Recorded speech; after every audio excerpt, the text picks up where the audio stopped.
My mother stood in the center of my art gallery opening, champagne glass raised like a weapon, and announced to everyone in the room, "This should have been my show. I gave up everything for her. My career, my dreams, my entire future, and this is how Sloan repays me, by stealing my life."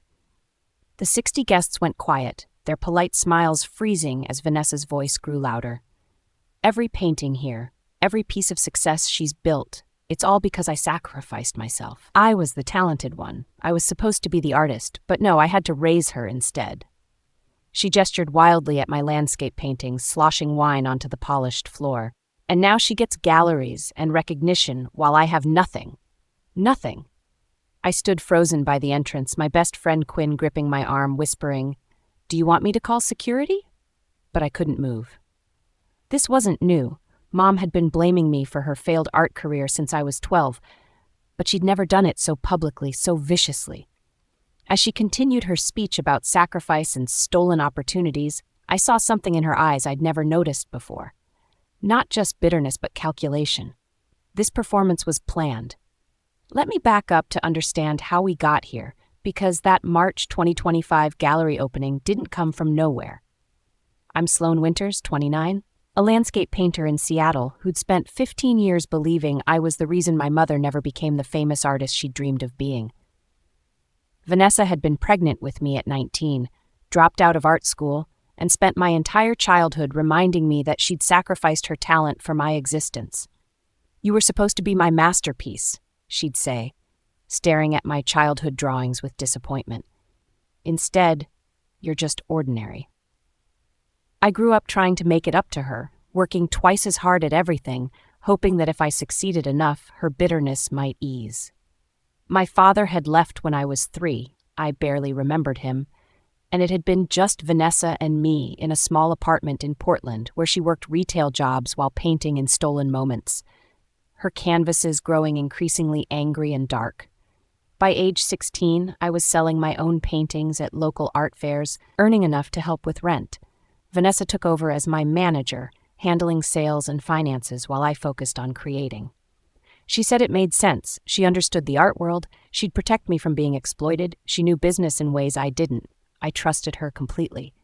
By 18, I'd saved $34,000 from painting sales, money Vanessa kept in a joint account she'd opened for my future.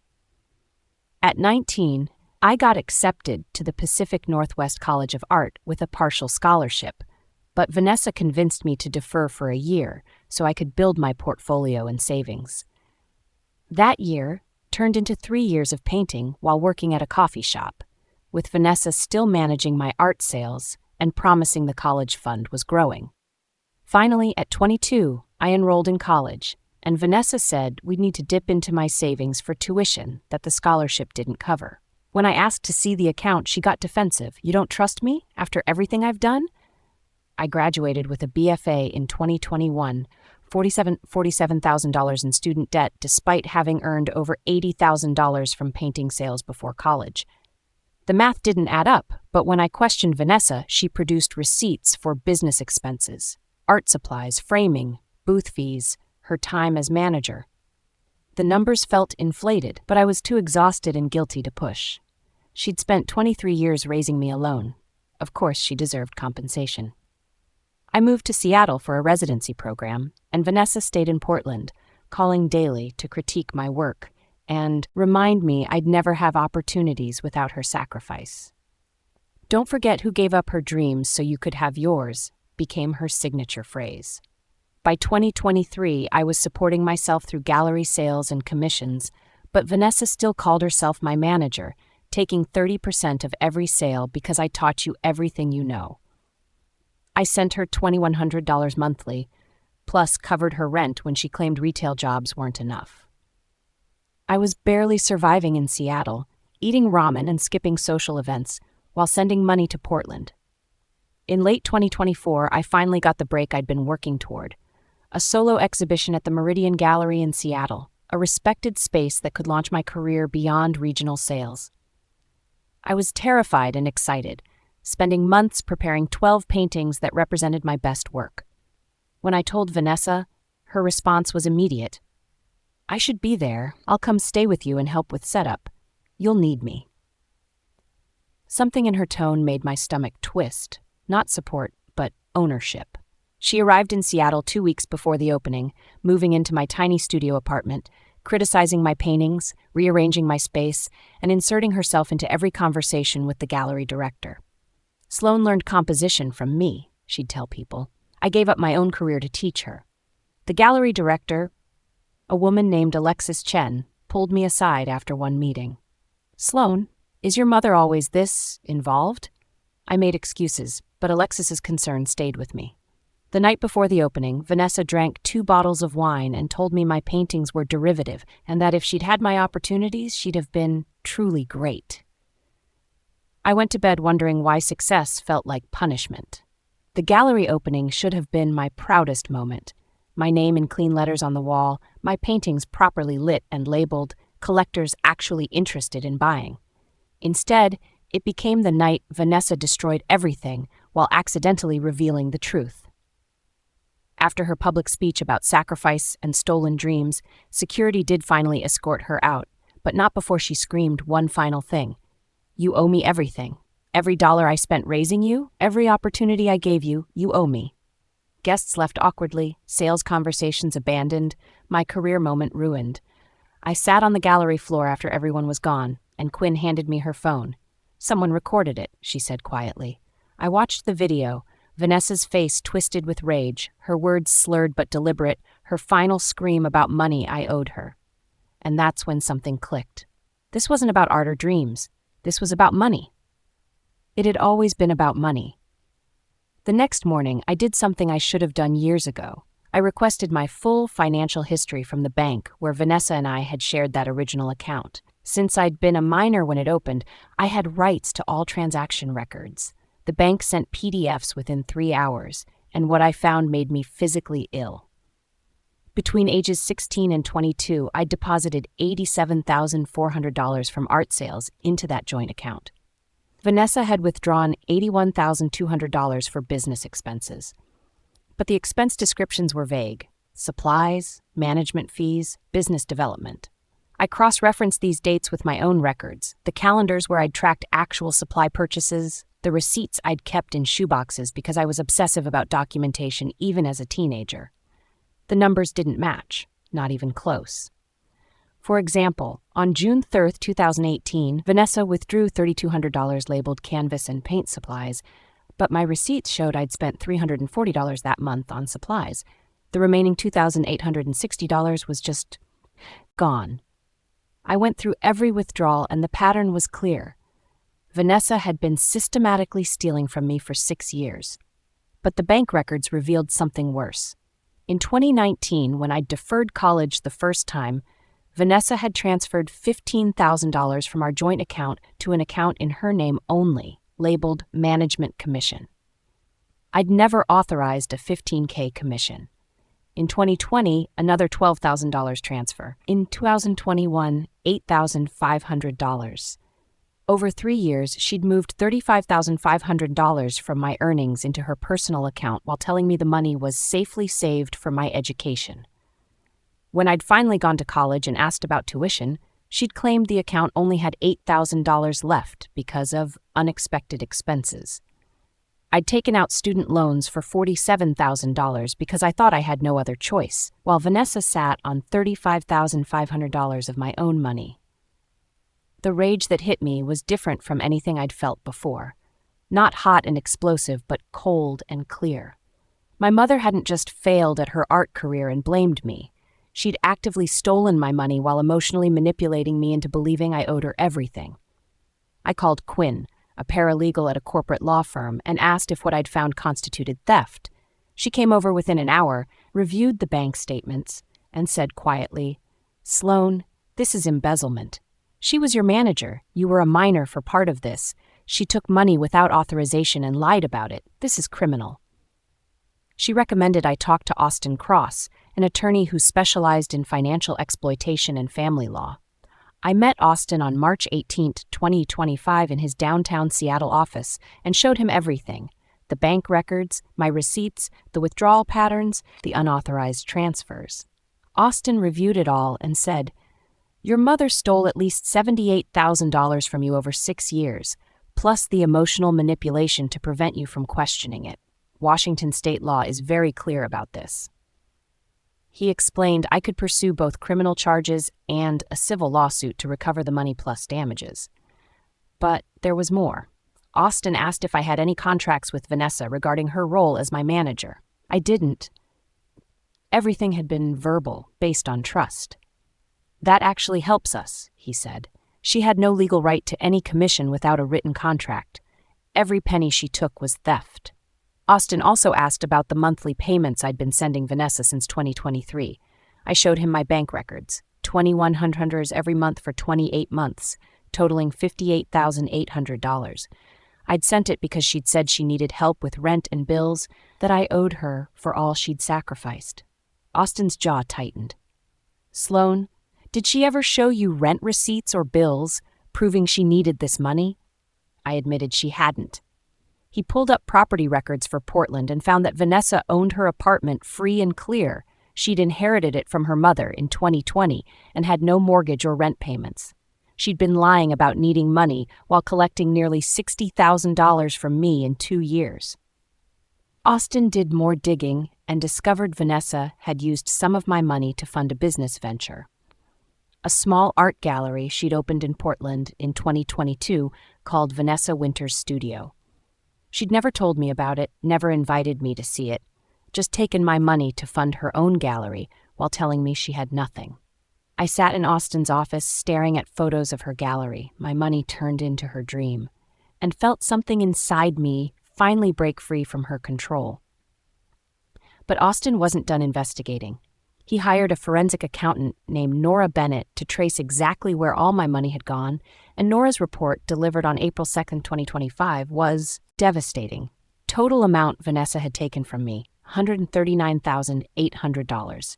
This included the embezzled art sales, the unauthorized transfers, the false monthly help payments, and something I hadn't known about. Vanessa had opened a credit card in my name when I was 17, charged $17,000 on it for her personal expenses, and defaulted on payments, destroying my credit score before I'd even turned 20. I'd spent years wondering why I couldn't get approved for car loans or decent credit cards, assuming I'd made mistakes, when really my mother had committed identity theft. Nora traced the money. Some went to Vanessa's gallery, some to vacations she'd taken. Portugal in 2019, Hawaii in 2021, France in 2023, some to her personal shopping habits, designer clothes, expensive dinners, and some to what appeared to be a boyfriend I'd never heard about, a man named Marcus who she'd been supporting financially. My sacrifices, my ramen dinners, my skipped social events, it had all funded Vanessa's secret life. Austin filed a lawsuit on April 10, 2025, suing Vanessa for $139,800 in stolen funds, plus $75,000 in damages for emotional distress and destroyed credit. We also filed a criminal complaint with the Portland Police Department for embezzlement, identity theft, and fraud. Vanessa was served with papers at her gallery, and she called me within an hour screaming, "How dare you? After everything I've done for you, I raised you alone, gave you everything, and this is how you repay me." I'd prepared for this call with Austin's coaching. I stayed calm and said, "Mom, you stole $139,800 from me over 9 years. I have all the bank records. You need to get an attorney." She went quiet for exactly 4 seconds, then switched tactics, crying, begging, claiming it was all a misunderstanding, saying she'd only borrowed money she planned to pay back, insisting I was destroying our family over nothing. "I'm your mother, Sloan. Doesn't that mean anything to you?" I thought about that question. What did it mean that she was my mother? It meant she'd had power over me for 29 years and had used every bit of it to exploit me. "It means you should have protected me instead of stealing from me," I said, and hung up. Vanessa hired an attorney named Philip Warren, who immediately sent a letter claiming everything Vanessa had taken was legitimate payment for her services as my manager, and that I'd given her permission for all transactions. Austin destroyed this argument by pointing out that minors can't legally authorize business contracts, that Vanessa had no written management agreement, and that charging a 94% commission, which is what her theft amounted to, was unconscionable and possibly illegal. Philip tried a different approach, claiming Vanessa was entitled to reimbursement for raising me as a single mother. Austin's response was brutal. Miss Winters chose to have a child. Children don't owe their parents financial compensation for being born. What Miss Winters did wasn't parenting, it was embezzlement disguised as parenting. The case was set for mediation on May 15, 2025, and Austin warned me that Vanessa would likely try to manipulate me emotionally during the session. He was right. At mediation, Vanessa looked smaller and older, crying quietly, telling the mediator how much she'd loved me, how hard she'd worked to give me opportunities, how betrayed she felt. It was a masterful performance. Then Austin presented the bank records, Nora's forensic report, and the credit card fraud documentation.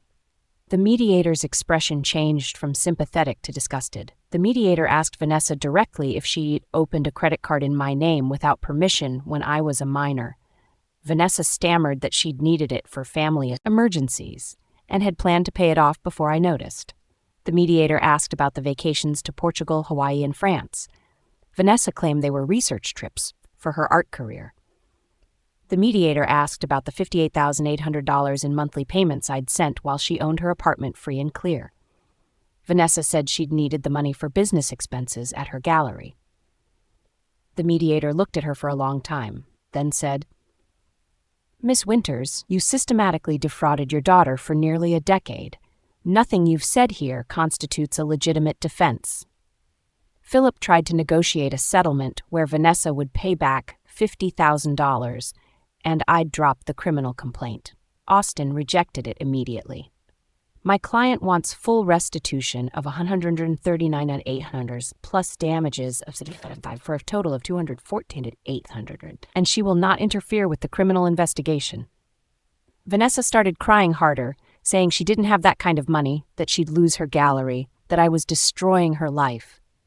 I looked at her and felt nothing but cold clarity. She destroyed mine first. She just hadn't expected me to notice. Mediation failed, and the case went to court. The civil trial was set for July 2025, and Austin prepared me for what was coming. Vanessa would try to paint me as an ungrateful daughter, would claim she'd sacrificed everything for me, would attempt to make the jury sympathize with her. "But we have numbers," Austin said, "and numbers don't lie." The criminal case was moving forward simultaneously with the Portland District Attorney reviewing evidence. Meanwhile, my life in Seattle was improving in ways I hadn't expected. Without sending Vanessa $2,100 monthly, I had actual money for the first time in years. I started therapy with Dr. Reeves, who helped me understand that what I'd experienced was financial abuse combined with emotional manipulation. "Your mother conditioned you to believe her feelings were your responsibility," Dr. Reeves explained, "that you owed her for existing. That's not how healthy parent-child relationships work." I joined a support group for adult children of narcissistic parents and heard stories eerily similar to mine. Parents who took money while claiming victimhood, who blamed children for their own failures, who weaponized sacrifice. I wasn't alone. I'd just been isolated enough to think I was. The civil trial began on July 14, 2025, in a Portland courthouse that felt too formal and serious for what amounted to family dysfunction turned criminal. Vanessa sat with Philip at one table, wearing an outfit that screamed struggling artist, thrift store dress, no jewelry, minimal makeup, a costume designed to gain sympathy. I sat with Austin wearing a simple blazer Quinn had helped me pick out, my hands shaking despite the Xanax Dr. Reeves had prescribed for anxiety. The jury was selected, 12 people who'd decide whether my mother was a struggling single parent or a calculating thief. Austin's opening statement was clear and methodical. "This case is about a mother who exploited her daughter's talent and trust for nearly a decade, stealing $139,800 while convincing her victim that she was the one who owed a debt. The evidence will show a pattern of fraud, manipulation, and abuse that began when the plaintiff was a minor and continued into adulthood. This isn't about family disagreement. It's about theft." Philip's opening painted Vanessa as a devoted mother who'd given up everything, who'd made mistakes but acted out of love, who deserved compassion, not condemnation. I watched the jury, trying to read their faces, wondering if they believed her. Austin's first witness was Nora Bennett, the forensic accountant who walked the jury through every dollar Vanessa had taken. Nora presented charts showing the deposits I'd made versus the withdrawals Vanessa had made, highlighting the discrepancy between claimed expenses and actual expenses. She explained the unauthorized transfers, the credit card fraud, the false claims about needing rent money. Under cross-examination, Philip tried to suggest that Nora's analysis was biased, but Nora calmly explained that numbers weren't biased, they were facts. Next, Austin called Quinn, who testified about the night of the gallery opening, Vanessa's public outburst, and her specific words about me owing her everything. Philip objected repeatedly, claiming hearsay, but the judge allowed Quinn's testimony because it established Vanessa's mindset. Then Austin played the video someone had recorded. Vanessa's face contorted with rage, her slurred words about sacrifice and money, her scream that I owed her every dollar. The jury watched in silence, and I saw one woman juror frown deeply. When the video ended, Austin let the silence sit for 10 seconds before saying, "No further questions." Then it was my turn to testify. I walked to the witness stand feeling like I was 16 again, being questioned by Vanessa about why I hadn't sold enough paintings at the weekend art fair, why I wasn't good enough, why I kept disappointing her. Austin asked me to describe my relationship with my mother, and I told the truth. I spent my entire life trying to earn her approval and make up for ruining her dreams. She told me from age 12 that she'd sacrificed her art career because she had to raise me, and I believed her. I believed I owed her everything. Austin asked about the joint bank account. I explained that I'd trusted Vanessa completely to manage my earnings because she said she understood business and I didn't. Did you authorize the transfers to her personal account? No. Did you know she'd opened a credit card in your name? No. Did you know she owned her apartment when you were sending her monthly rent money? No. Each answer felt like breaking chains I'd been carrying for decades. Under cross-examination, Philip tried to make me seem vindictive. Isn't it true you're doing this because she criticized your artwork? No, I'm doing this because she stole $139,800 from me. The moment that broke the case came when Philip called Vanessa to the stand to defend herself. She testified tearfully about how hard single motherhood had been, how she'd given up her dreams to raise me, how every dollar she'd taken was compensation for her sacrifice. Philip asked, "Did you believe you deserved to be paid for managing your daughter's early career?" Vanessa nodded. "I deserved something for 29 years of giving everything to someone who's now destroying me in court." Then Austin cross-examined her, and his strategy was simple. Ask specific questions about specific lies. "Miss Winters, you told Sloan you needed $2,100 monthly for rent, correct?" "Yes." "But you own your apartment free and clear, correct?" Vanessa hesitated. "I had other expenses. That wasn't the question. You told her you needed rent money when you paid no rent, correct?" "Yes." "That's called fraud, Miss Winters." Philip objected, but the damage was done. Austin went through each lie methodically. The credit card she'd opened without permission, the transfers she'd made without authorization, the vacations she'd taken with my money while I ate ramen. With each question, Vanessa's story crumbled, and the jury watched her realize she'd lost. The jury deliberated for 3 hours. When they returned, the forewoman read the verdict. Vanessa was liable for $139,800 in restitution, plus $75,000 in damages, plus court costs and attorney fees, for a total judgment of $231,000. Vanessa made a sound like she'd been punched, and Philip put his hand on her shoulder, but there was nothing he could say. The judge asked if she had the ability to pay the judgment, and Vanessa admitted she didn't have anything close to that amount. The judge ordered her to liquidate assets, starting with her gallery. "You used stolen funds to purchase that business," the judge said. "It will be sold to satisfy this debt." As we left the courtroom, Vanessa tried to approach me in the hallway, crying, saying she was sorry, that she'd never meant to hurt me, that she'd only wanted what was fair. I looked at this woman who'd spent 29 years convincing me I was the problem, and I said the only words I had left. "You're right. You do deserve what's fair. You're getting exactly that." Austin's hand on my shoulder steadied me as we walked away, leaving her standing alone in the hallway. The criminal case proceeded separately, and on August 20th, 2025, the Portland District Attorney charged Vanessa with 3 counts of felony theft, 2 counts of identity theft, and 1 count of fraud. She pleaded guilty as part of a deal that recommended 18 months in prison, followed by 3 years of probation and full restitution. At her sentencing hearing on September 28, 2025, the judge listened to Vanessa's attorney argue for leniency, citing her age and lack of prior criminal record. Then the judge asked if I wanted to make a victim impact statement. I stood at the podium and read from notes Dr. Reeves had helped me prepare. My mother taught me that love meant sacrifice, that children owe their parents for being born, that my existence was a debt I could never repay. She stole 9 years of my earnings while convincing me I was the thief for wanting my own money. She destroyed my credit, lied about needing help, and funded her secret life with my sacrifices. The worst part isn't the money. It's that she made me believe I was the failure when she was the one failing me. I looked at Vanessa. I forgive you, but I'll never trust you again, and I'm done carrying guilt that was always yours. The judge sentenced her to 18 months in prison. Vanessa's gallery was sold at auction in October 2025 for $67,000, which went toward my judgment. Her apartment was put on the market, expected to sell for around $180,000, which would cover most of the remaining debt. I'd never see all $231,000. Austin had warned me from the start that full collection was unlikely, but I'd get enough to pay off my student loans and rebuild my credit. More importantly, I'd gotten validation, a jury, a judge, and the legal system all confirming that what happened to me was wrong, that I wasn't ungrateful or vindictive, that I was a victim of financial abuse. That validation mattered more than any dollar amount.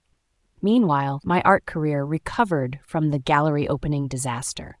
Alexis at Meridian Gallery had felt terrible about what happened and offered me another show in November 2025, this time with security specifically instructed to keep Vanessa out if she appeared. The show sold 8 of 12 paintings, and I got commissions for 3 more. For the first time in my life, I kept 100% of my earnings, and it felt like breathing clean air after being underwater for decades. Therapy with Dr. Reeves helped me understand the psychological mechanisms Vanessa had used to control me. She created a debt you could never repay, Dr. Reeves explained, because that debt kept you compliant and prevented you from questioning her. The moment you started succeeding without her, she escalated the blame and the demands because she was losing control. I learned terms like financial abuse, emotional manipulation, and narcissistic parent, and I realized my experience had a name and a pattern that other people recognized. I joined online support groups where adult children shared stories of parents who stole money, faked illnesses for attention, or sabotaged their kids' success out of jealousy. I wasn't alone, and I wasn't crazy. I'd just been raised by someone who saw me as a resource rather than a person. Dr. Reeves also helped me process the complicated grief I felt, mourning the mother I'd wanted but never had, while simultaneously celebrating my freedom from the mother I'd actually had. You can miss the idea of a loving parent while being relieved that the abusive one is gone, she told me. Those feelings can coexist. Vanessa began serving her sentence on November 15, 2025, at a minimum security facility for women in Oregon. She wrote me letters from prison, long, rambling things that alternated between apology and blame, between "I'm sorry for hurting you" and "I only did what I thought was right." I read the first 3 letters, then stopped opening them. Austin advised me I didn't owe her forgiveness or communication, that healing didn't require reconciliation with the person who'd harmed me. I thought about this a lot. Whether forgiveness meant letting her back into my life, whether being a good daughter meant accepting her apologies, whether family loyalty required sacrificing my peace. The answer I came to, with Dr. Reeves' help, was simple. I could forgive Vanessa for what she'd done while also choosing to never have a relationship with her again. Forgiveness was about releasing my own anger, not about restoring her access to me. Some bridges, once burned, should stay ashes. By December 2025, my life looked completely different from a year earlier. I lived in a slightly bigger apartment in Seattle, had money in savings, and painted because I wanted to, not because I owed anyone anything. Today, sitting in my studio with morning light coming through the windows, I think about the gallery opening when Vanessa announced I'd stolen her life. And I understand now that she was right about one thing. Our lives were connected, but not the way she thought. She believed my success required her failure, that me having opportunities meant she'd lost hers. But the truth was simpler and sadder.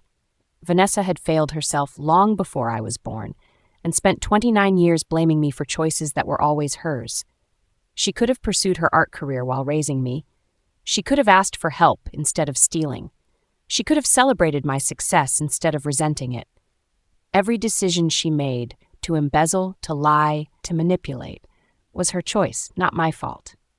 I've learned that reclaiming your life from someone who's controlled it doesn't happen in one moment. It happens in 1,000 small choices to believe yourself over their version of you, to set boundaries they call cruelty, to choose peace over their chaos. The cost was a mother I'll never speak to again, but the gain was a self I'd never known was possible. My paintings now sell without her taking a cut. My bank account grows without her draining it. My success exists without her casting shadows on it.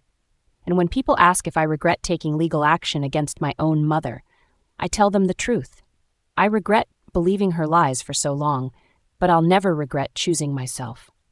Because the real failure wasn't Vanessa's abandoned art career. It was her decision to sacrifice her daughter's future trying to resurrect a past that was already gone.